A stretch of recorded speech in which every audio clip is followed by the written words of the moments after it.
Okay, this is Business 342, Practice Final, Set 2, Problem number 6. You can barely see the 6 over there, but it's problem number 6. Okay, so the question is, over the past year, you earned a return of 13.6% on your investments.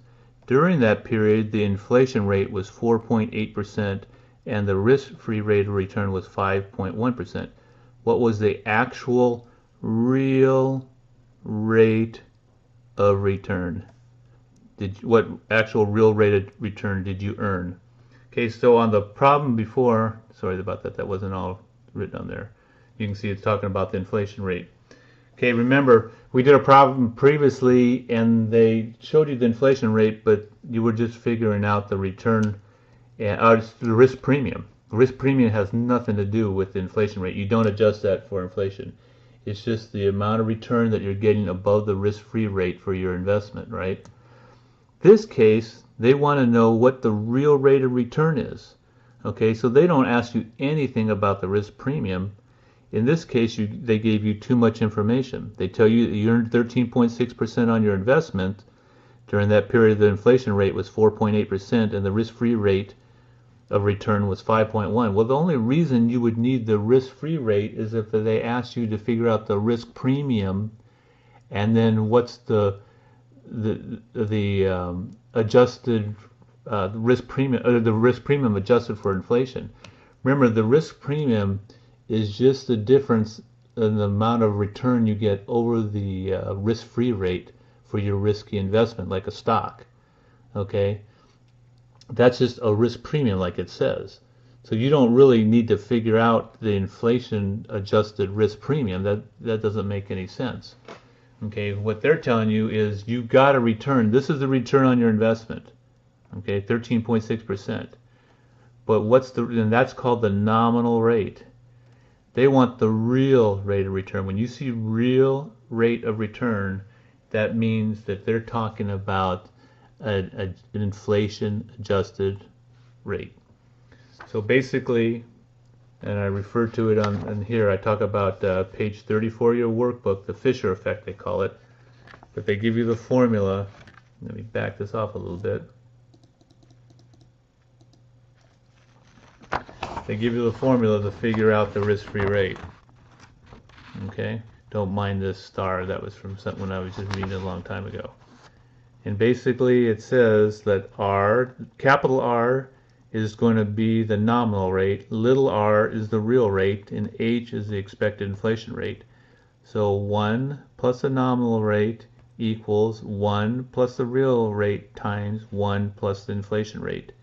Okay, it says this formula provides the exact nominal interest. Don't worry about that. This is just the formula to figure out what the after the inflation adjusted real rate would be. Remember, the real rate's adjusted for inflation. Okay, so that's on page 34 of your I actually got a star by it, but it's in yellow. Page 34 of your workbook, so make sure you look that up and remember how to do that. It's pretty easy, but you just got to make sure you get these things figured the right way, put them in the right order, and know what little r is and big R and all that stuff. Okay, so we use that same formula. 1 plus big R, remember R is the nominal rate. The nominal rate is the non-adjusted. It's not adjusted for inflation. So the nominal rate, let me zoom in a little bit again. Okay, so big R is the nominal rate. In this case it was 13.6%. Okay, the little r is the real rate, and that's what you're solving for. And then H is the inflation rate. So 1 plus big R, 1 plus 13.6, and put these in decimal form, equals 1 plus little r, which is the real rate, times 1 plus H, which is the inflation rate. It says RAT here. It's actually inflation rate. Okay? So you just go through it, simple mathematics. 1.136 equals 1 plus R times 1.048. Divide this side by 1.048, divide that side by 1.048. You get 1.083969 equals 1 plus the little r. Remember, the little r is the real rate.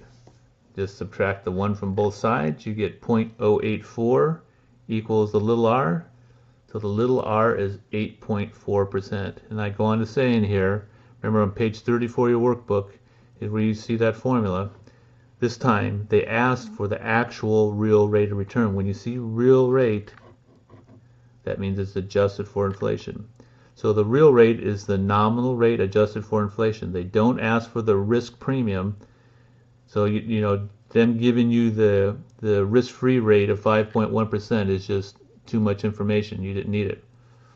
So you don't use it.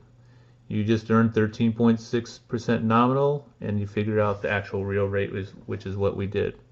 So the answer in this case is 8.4%, which is A.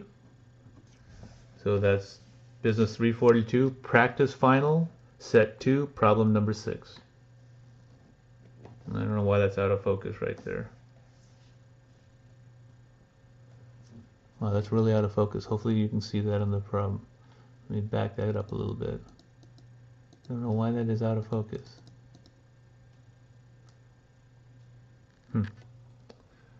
Hopefully you saw that well. Oh, now it's back in focus. Okay.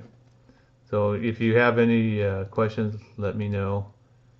Here's the whole thing so you can see it in focus. So hopefully it was in focus that whole time.